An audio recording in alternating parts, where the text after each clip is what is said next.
Latest news updates కోసం ఇప్పుడే download చేసుకోండి media effects app. Welcome to media effects. రోజు రోజుకి బాణుడి బగబగ మండుతున్నాడు. తెలుగు రాష్ట్రాల నిప్పుల కొలిమిని తలపిస్తున్నాయి. ఎన్నడూ లేనంతగా రికార్డు స్థాయిలో గరిష్ట ఉష్ణోగ్రతలు నమోదవుతున్నాయి.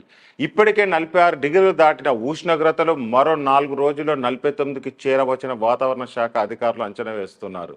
నెలాఖరు వరకు జాగ్రత్తగా ఉండాలనే వైద్య శాఖలు కూడా హెచ్చరించాయి.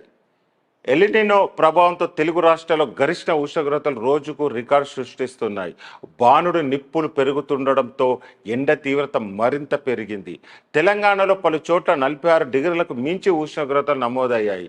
ఏప్రిల్ 30వ తేదీన ఉష్ణోగ్రతలు 10 ఏళ్ల కాలంలో గరిష్ట ఉష్ణోగ్రతలు నమోదయ్యాయి. రాబోయే 4 రోజులు ఎండ తీవ్రత కొనసాగుతుందని, వడగాలులు వస్తాయని వాతావరణ శాఖ హెచ్చరించింది. అత్యవసరమైతే తప్ప బయటకు వెళ్ళవద్దని అధికారులు హెచ్చరిస్తున్నారు. ఎండల తీవ్రత కారణంగా పిల్లలు, గర్భిణీ స్త్రీలు, వృద్ధులు బయటకు వెళ్ళొద్దని వైద్యులు సూచిస్తున్నారు. వడదెబ్బ బారిన పడకుండా తగిన జాగ్రత్త తీసుకోవాలంటున్నారు. మంచినీళ్ళు, మజ్జిగ, ఓఆర్ఎస్ అందుబాటులో ఉంచుకోవాలని సూచిస్తున్నారు.